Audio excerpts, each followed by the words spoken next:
Bonjour et bienvenue à tous dans cette nouvelle édition de Business Africa. Au menu de ce programme, investissement africain, les économies du continent face au challenge de la diversification économique. La digitalisation comme pilier du développement économique, l'Afrique centrale appelée à améliorer sa couverture Internet pour une meilleure exploitation de ses ressources. Nous terminerons ce programme par le Soudan du Sud, hôte du prochain sommet sur l'exploitation pétrolière. Le pays vise une production journalière d'1 million de barils par jour. Économie numérique, capital humain, industrialisation et chaîne de valeur mondiale, partenariat public-privé, énergie et climat.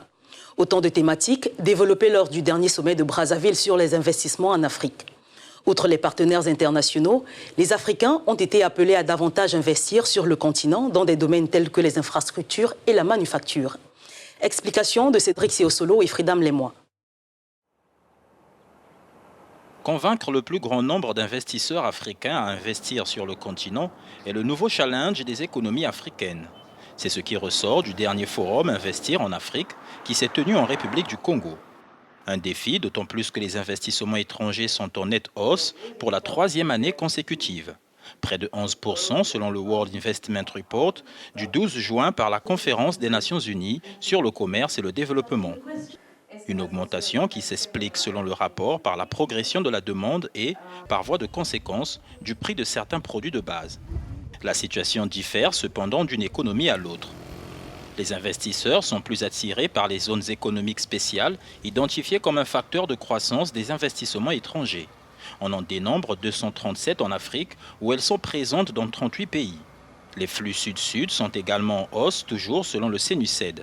L'instauration de la zone de libre-échange favorisera en outre les investissements de l'extérieur du continent, mais aussi entre les pays africains, de l'avis des économistes.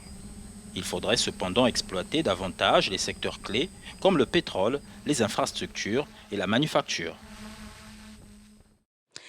Pour en parler, nous recevons Loïc Makosso, associé gérant d'Aries Investissement, un cabinet qui conseille les clients dans la structuration et le financement des projets d'investissement en Afrique. Aries Investissement est basé à Brazzaville, au Congo.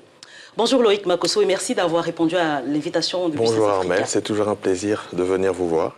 Alors on parle beaucoup de la création d'emplois en Afrique ces derniers temps au vu de la demande actuelle qui est de plus en plus croissante.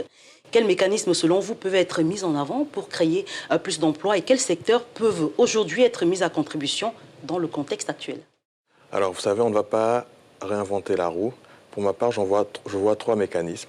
Premièrement, favoriser, encourager le secteur privé, promouvoir le local content et enfin améliorer l'employabilité de la population active. Vous m'avez parlé de secteur. Alors aujourd'hui, nos pays dépendent essentiellement de la production de pétrole.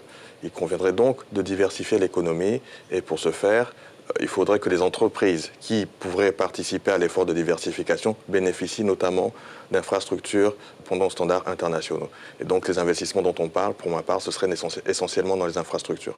Mais les pays comme le Congo, l'Angola, la Guinée équatoriale ou même encore le Nigeria dépendent toujours très fortement de la production pétrolière. À quoi cela est-il dû et comment est-ce qu'on peut faire pour en sortir? Alors vous savez, ça fait 50 ans que notre pays, le Congo et bien d'autres pays en Afrique produisent du pétrole.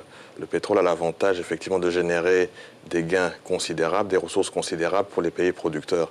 Et donc c'est beaucoup plus simple effectivement de compter sur le pétrole plutôt que de faire des efforts sur des secteurs dont les résultats pourraient être aléatoires.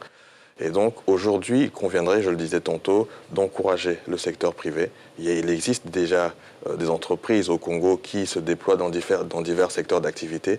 Il conviendrait donc d'encourager ces entreprises-là, notamment par un cadre fiscal, législatif beaucoup plus approprié, mais également en mettant à leur disposition des ressources de financement appropriées, ce qui n'est pas encore le cas ici. Alors nous conseillons nos clients effectivement qui souhaitent mobiliser des financements. Pour ce faire, nous pouvons mobiliser des banques de la place, nous pouvons également mobiliser des fonds d'investissement. Ce n'est pas une tendance forte dans notre pays, mais c'est un exercice auquel nous nous prêtons depuis quelque temps et on peut dire que nous recevons un écho positif de la part de nos clients. Alors, le dernier forum qui s'est récemment tenu à Brazzaville en République du Congo appelait justement à plus d'investissements afin de booster la création d'emplois sur le continent africain. Selon vous, sur quel type d'investissement il faut miser pour rentabiliser les différentes économies de l'Afrique? vous ai parlé tantôt des infrastructures. Nous avons énormément besoin d'infrastructures. Vous vivez à Pointe-Noire, vous voyez que régulièrement, nous subissons des délestages. Alors imaginez un peu les conséquences pour les entreprises qui doivent produire H24. Il faudrait donc effectivement, et ça c'est un effort qui a déjà été commencé, mais qu'il convient de poursuivre, investir dans les infrastructures, notamment production d'électricité, routes, ports, etc., pour que justement ces entreprises-là bénéficient d'infrastructures de qualité et améliorent ainsi leur productivité. Je n'ai pas des infrastructures, mais il y a d'autres secteurs en pointe qui ont le vent en poupe. L'agro-industrie, par exemple, notre pays a un fort potentiel qui conviendrait de mettre en œuvre. Fort heureusement, vous avez aujourd'hui des entreprises, et que nous conseillons d'ailleurs, qui s'investissent dans ce secteur-là. Merci à vous, Loïc Makosso, d'avoir répondu à l'invitation de Business Africa. Je vous en prie, Armelle. C'est un plaisir. C'était Loïc Makosso, associé gérant d'Ariès Investissement, un cabinet qui conseille ses clients dans la structuration et le financement des projets d'investissement en Afrique. On marque une courte pause et tout juste après, on revient pour la seconde partie de ce programme.